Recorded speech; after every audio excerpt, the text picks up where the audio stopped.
Fatty liver কিন্তু আস্তে, আস্তে মহামারী আকার ধারণ করছে এবং লিভারে ফ্যাট জমা হচ্ছে। লিভারটা আস্তে, আস্তে নষ্ট হয়ে যাচ্ছে। সিরোসিস হচ্ছে, লিভার ক্যান্সার হচ্ছে। বিভিন্ন জটিলতা কিন্তু দেখা যাচ্ছে।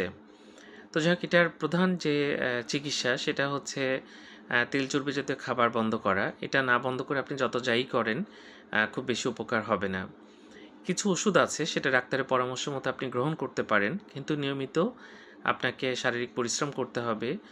তেল, ঝাল, মশলা বা তেল জাতীয় খাবার এটা অ্যাভয়েড করতে হবে।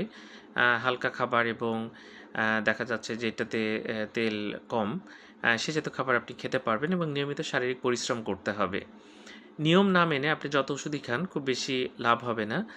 এটি কিন্তু বর্তমানে খুবই বেশি দেখা যাচ্ছে। আপনি যদি আল্ট্রাসোনোগ্রাম করেন, আপনার ওজন যদি বেশি হয় দেখবেন যে আপনার ফ্যাটি লিভার চলে আসবে এবং এখান থেকে আস্তে, আস্তে কিন্তু ন্যাশ হয় এবং সেখান থেকে কিন্তু আস্তে, আস্তে লিভার সিরোসিস হয়ে যেতে পারে। তো যাক আমরা সাবধান হব, যেহেতু এটা খুব জটিল আকার ধারণ করছে। ফ্যাটি লিভার বর্তমানে কিন্তু খুব বড় একটা সমস্যা। আমরা একটু হাঁটাহাঁটি করব, শারীরিক পরিশ্রম করব এবং তেল জাতীয় খাবার অবশ্যই অনেক কম খাবো। ধন্যবাদ সবাইকে।